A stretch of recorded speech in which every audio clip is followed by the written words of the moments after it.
11th, 1990. Been working at Odell Lake. We're on the west end in a cabin now owned by Zig Zakharoff. And inside the cabin, we understood that Temples, Roy Temple and Edna Temple lived here, or at one time he built this. Well, hanging on the wall is this picture of Odell Lake. I took it down, and on the back is the word temple, actually the word Templeton, and somebody had scratched off ton. And we know that both Temples and Templeton were played a prominent role in the history of Oak Ridge. This is the picture that they took probably back in the 20s or 30s. We're going to see if we can find that same picture today here on the lake. This is basically where they stood when they took this picture. Although things have changed over the years, you'll notice the large tree to the left is, in the picture they took, there were two of them. Only one standing now, the other's blown down. And I'd zoom in on the stump, but it's so dark down in there, it never showed up on the camera. And there's other little trees and brush that have grown up. Basically where they stood. Close-up shot of those two trees in the picture.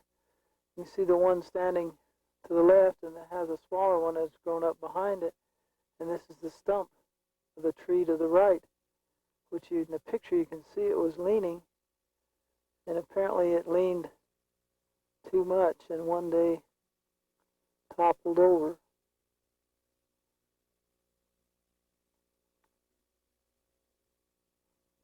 Very clear in the picture, which was obscured by brush on the video camera, is little Odell Butte. I got in another location now, we can see it quite clearly. I think that's little Odell Butte. Or is that large Odell Butte? Maybe that's the large butte. Little Odell Butte's a little further to the right. But the Temples lived here in the day of railroads and nostalgic tourist places like McCready Springs, Odell Lodge. The only way you could get there was on foot, horseback, or train in the 20s. And the people who could afford it, there were no such things as RV parks or any kind of recreational parks. People could afford it, came to these places and stayed there the way we travel in RVs and go camping today. This is a jagged rocky peak from looking kind of southeast from Odell Lake.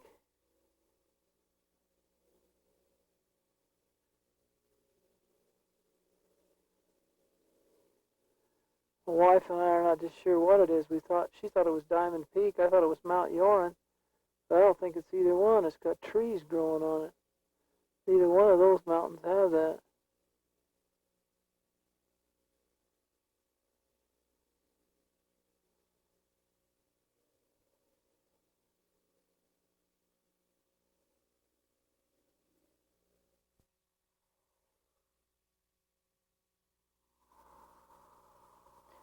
We are now standing just a little bit north of Medford, Oregon, on a highway leading to I-5, and we're taking this picture here to demonstrate the problem with air pollution hanging over the city of Medford. And this is just about a little bit before noon, and you can see the problem. So the DEQ and the EPA are forcing many cities to ban wood burning. Of course, this is a time of the year when I doubt that there's any stoves burning over there, so that pollution is not just caused by wood stoves. One of the problems by implying this across the board to all communities is that there are some communities that, although they may have some smoke settling over the town at night, during the day they vent themselves. It just happens that Medford, the way it's situated geographically, has an inversion problem, and smoke and pollution tend to hang over the city.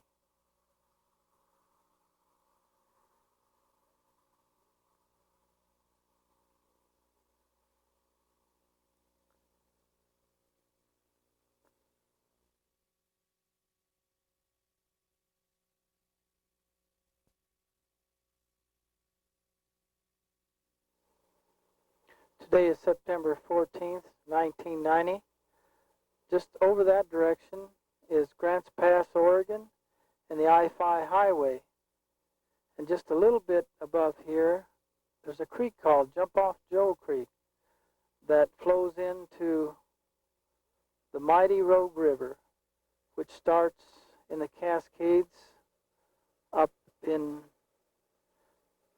down in southern Oregon. Until recently, this river was only passable by boat, which we can see a drifter down there now. But it is a very nostalgic river. The famed author Zang Gray had a little cabin on this river that he used to come here and spend time writing his Western novels.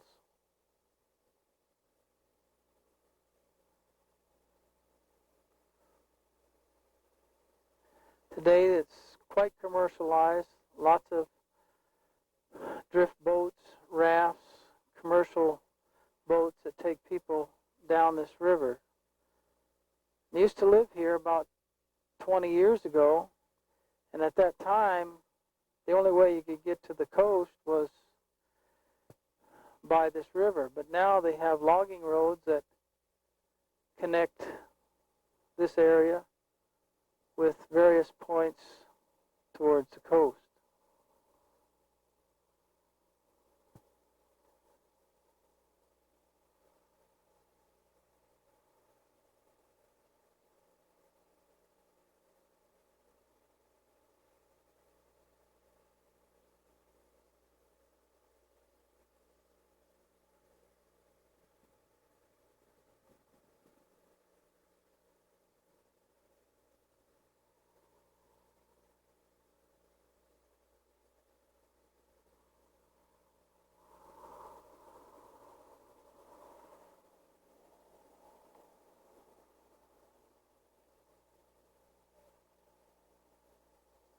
This particular point here is called Hog Creek.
On this particular segment of the Rogue River, we're starting at Grants Pass, and we go out to some areas here.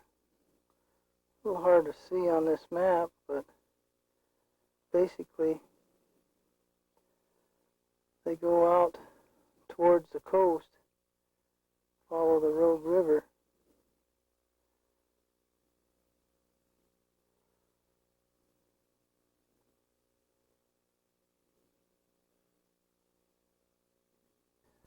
This particular section of the river, just below Grants Pass, is known as Hell's Gate Canyon.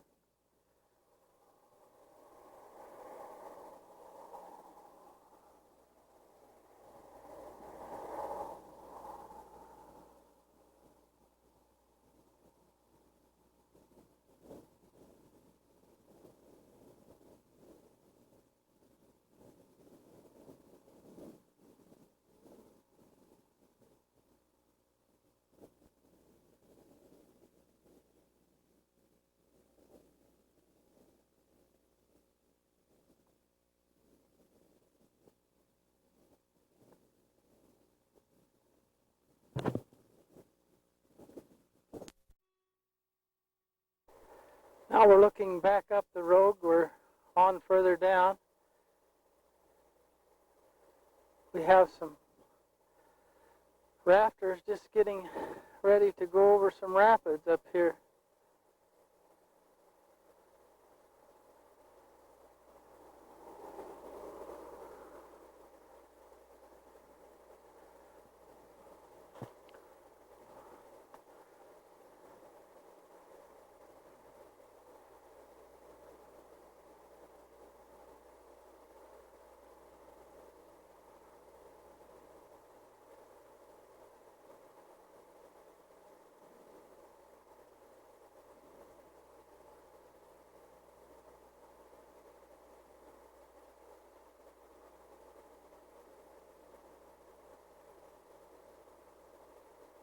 I think we lost them now.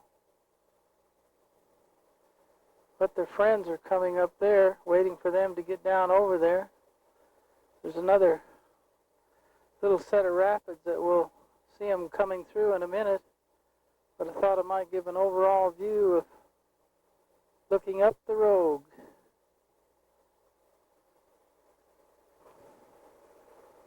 And they should be coming out of these rapids here in just a little bit. See if we can get in just a little closer. A little closer.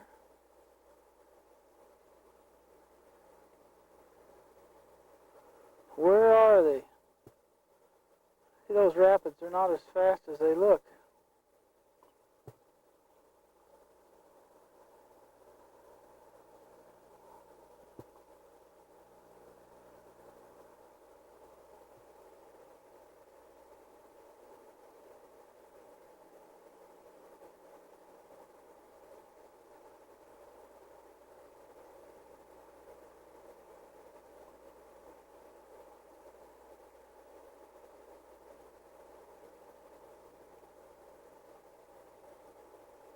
Should be coming any moment now.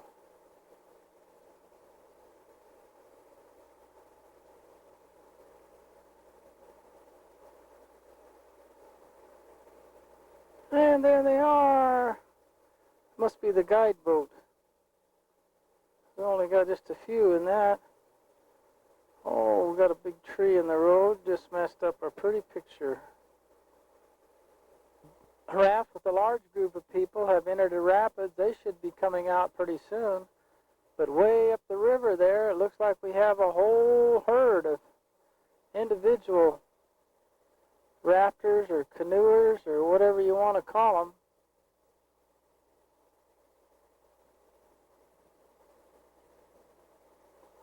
Now we're going to swing back down on the rapids here and see if we can see that group of people come out that had the whole bunch in there. Should be coming any time here now. There they are. Oh, what a flock of them. Ooh, are they having fun? There they are.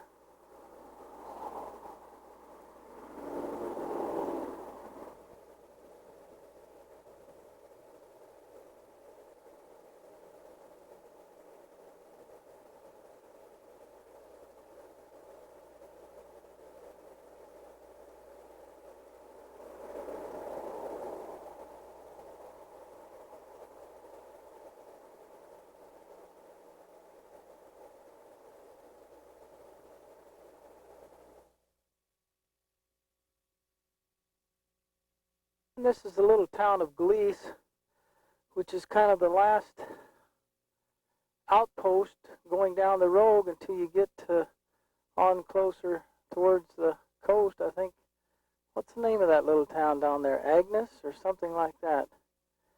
We lived here 20 years ago, and there's a lot more people going down the river in boats and a lot more traffic, but it hasn't changed too much. I noticed a couple little houses on up the road here that I had done some work in. It's amazing.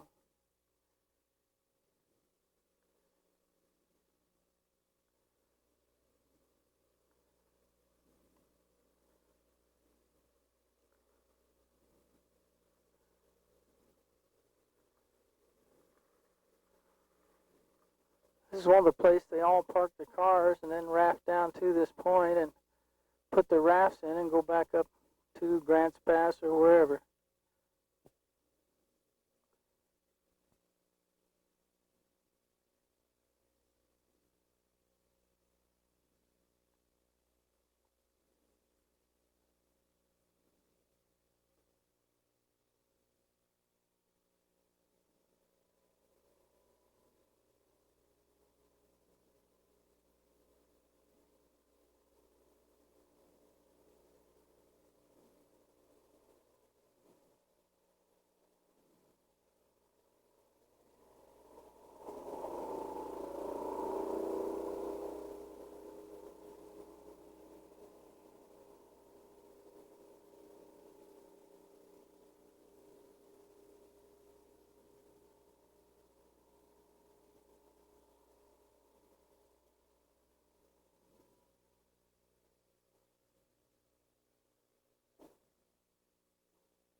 That's extremely abundant still in this country are the wild blackberries. I think there's the evergreens and the Himalayas. I believe these are the Himalayas. There was a day when Indians, some of the early settlers, would have spent many an afternoon picking these berries, but today, with our modern civilization of large farms and grocery stores, people will go and buy a can of these berries in the grocery store before they'll come and pick them off the vine.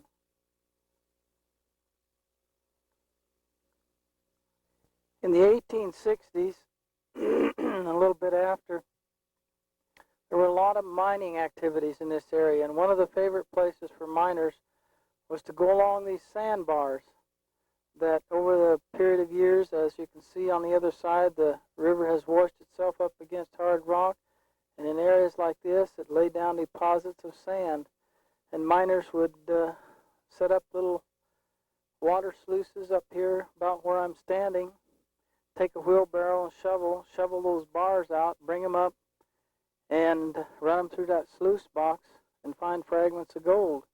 When we lived here 20 years ago in the 1960s, we would go swimming, and I could pick up little flakes of gold off the sandy beach where we were swimming. Most people who lived in that area at that time were just oblivious to the gold that was there. There's still gold in this area, still gold mines, and there's been a resurgence of activity in that, as I understand.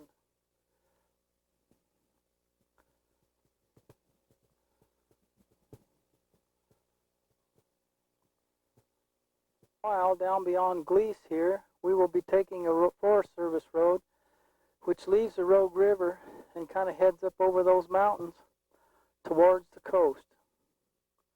Hopefully we will come out at Powers tomorrow. We are now have left the Rogue River and are traveling kind of west up Gleese Creek towards the coast.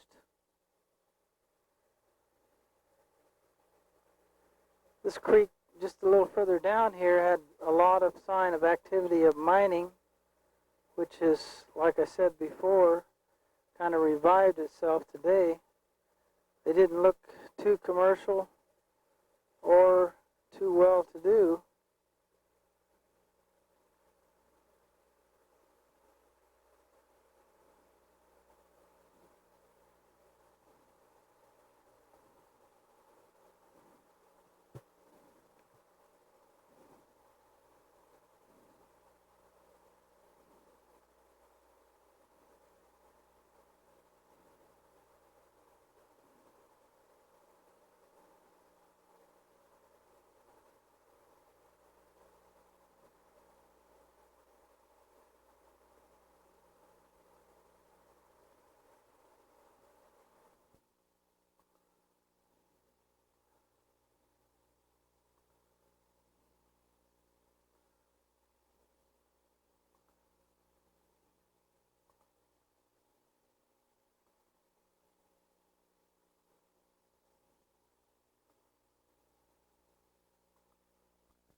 We're now standing high above Gleece Creek, which flows into the Rogue River.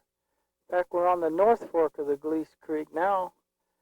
You can see across this tremendous canyon and down into it. You can hear the creek flowing down there. Probably can't hear it on the mic, but I can hear it with my ears. Then as you look down this way, that's just where we came from. Gleece Creek goes around, down through that canyon, around the side of that little mountain there.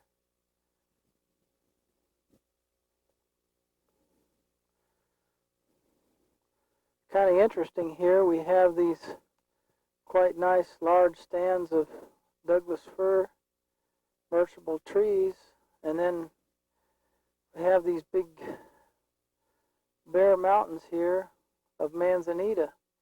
I rather suspect that this was logged off maybe 10, 20 years ago, and the manzanita have outgrown the Douglas fir that were planted.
Now we are still on our way to the coast. We have just broken over the summit of the Siskiyous. This is called Bear Creek Overlook up there. Swinging around, looking towards the coast. See several logged off areas. But this is the drainage area here. That it's called the Shasta Costa Creek or river. And somewhere down in those canyons, it meets up, drains into the Rogue River, which very shortly after the Illinois River drains into the Rogue.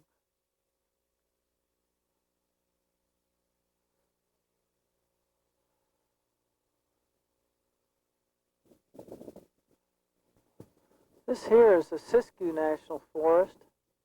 We're just on the very edge of it, and bordering it is BLM land. And for some reason, the Siskiyou National Forest is not quite as logged off as BLM land.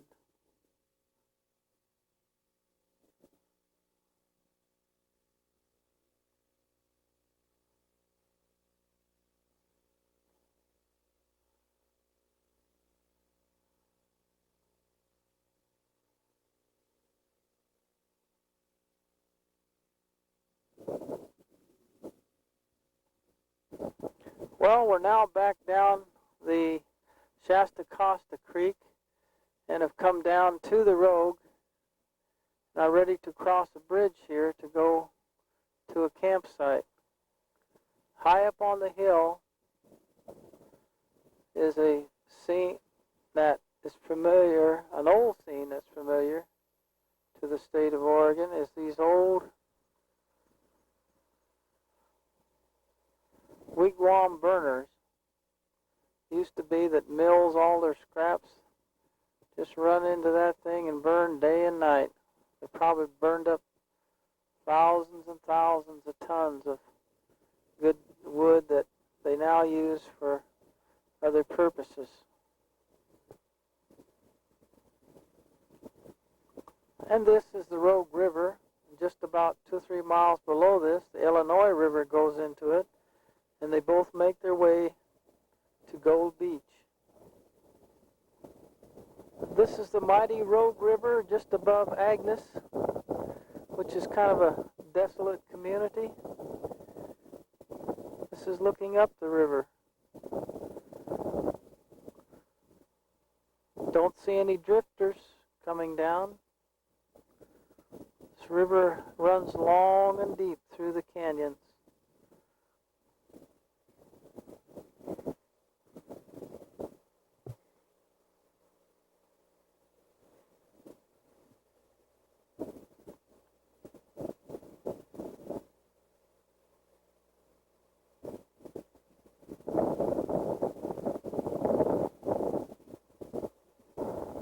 This is looking down the river, and as you can probably hear over the microphone, there's a pretty stiff wind coming up the river.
We're now leaving the area of Agnes on the Rogue River, which is just down there where you can't see the water anymore, and heading kind of north towards, up over the mountains, towards Powers.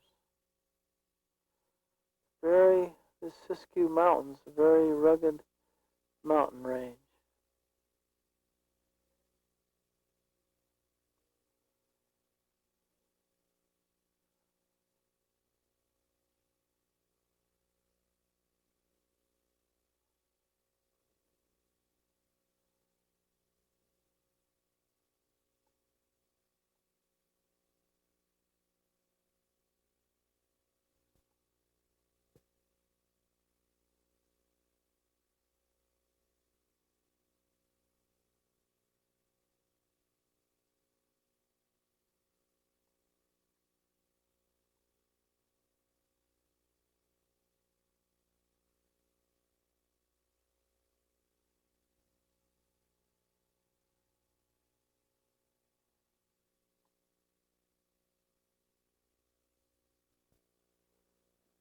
The Rogue Valley.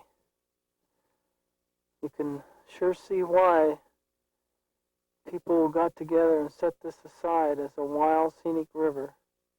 And it appears that nothing commercially can be done on either side, stretching back for about a quarter of a mile. You can see why so many people enjoy rafting this river in the summertime. Just a beautiful, beautiful place. Below here we have this beautiful valley, the river flowing through it.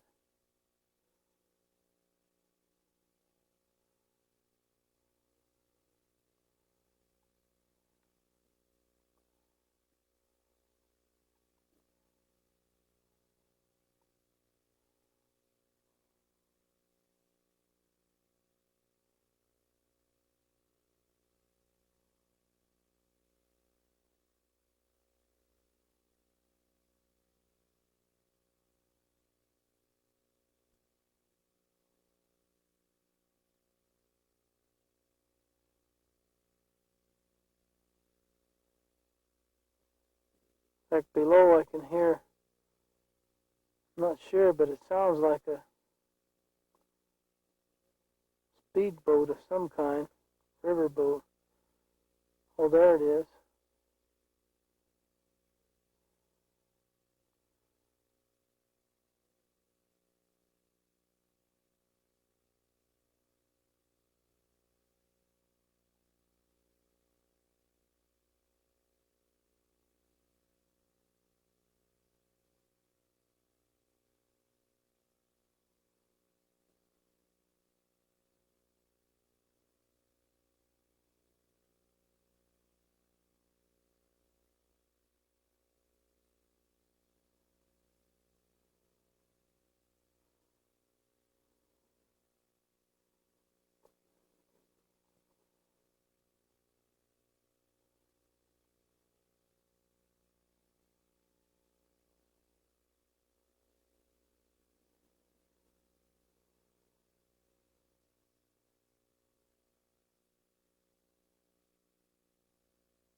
Now looking up, we can't see it very clearly, but what is called a Rock Creek drainage, which soon will flow into the Coquille River, about 18 miles from Powers, Oregon.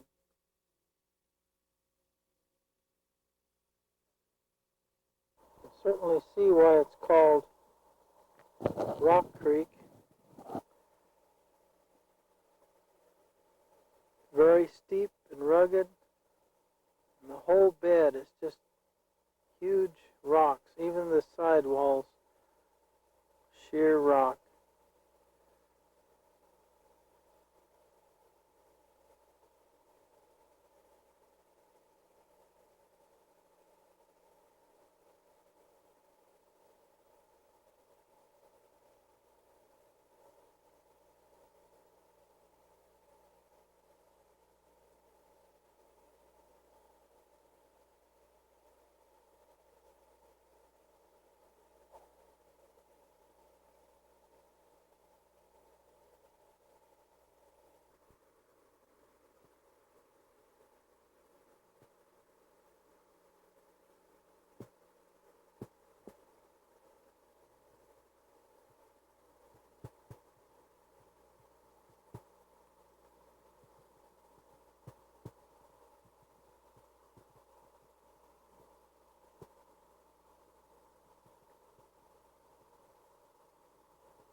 South Fork of the Coquille River, and must apparently be at times when this really is full of water, because the bed, of course this is very, very early fall, and the river is probably at its lowest point, but there is a time when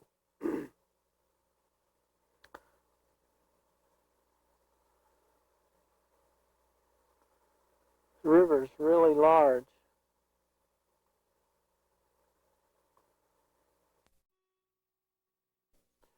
We're now into a rather large valley which houses the town of Powers, so typical of a lot of these small communities. Powers is kind of halfway between somewhere and nowhere, way back in the hills, but this is a beautiful valley.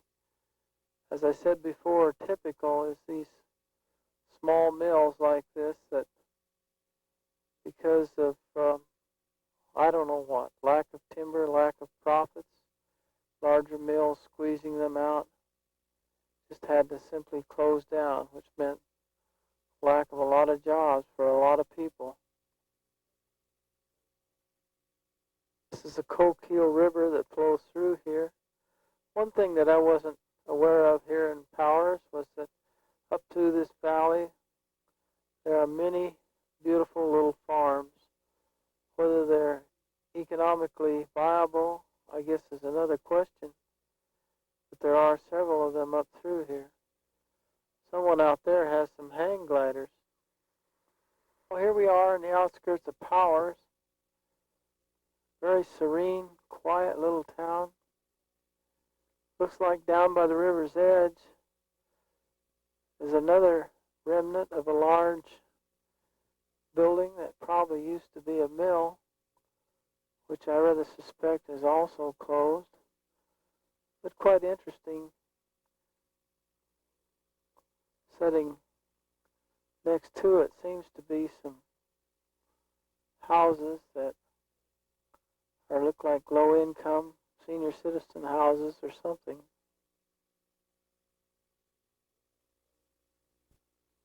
Here appears to be an old farmhouse that's in really nice shape now. Probably was one of the first settlers in this valley. Somebody had an original homestead and came here mainly to farm rather than log. It wasn't long until logging, lumber began to take over this small community.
harbor that goes into Coos Bay, Oregon. It's been a shipping point for many years, in fact even almost centuries now. And we can see that there are ships coming in now to be loaded or to unload, more than likely to be loaded.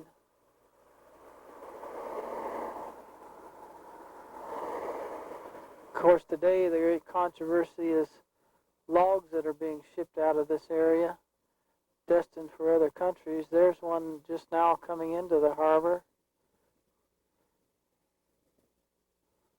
setting off the harbor, waiting to come in, is this large ship here. The irony of the fact is that, especially in logs, Coos Bay used to be one of the most booming, productive, going night and day processors of wood products in the world. But now there are many vacant smokestacks that stand here, empty shells of old mills, docks where lumber used to be loaded for ports in the United States, the East Coast, Los Angeles, San Francisco. But today, many of those mills are idled while raw logs from Northwest private holdings are being shipped abroad to major countries.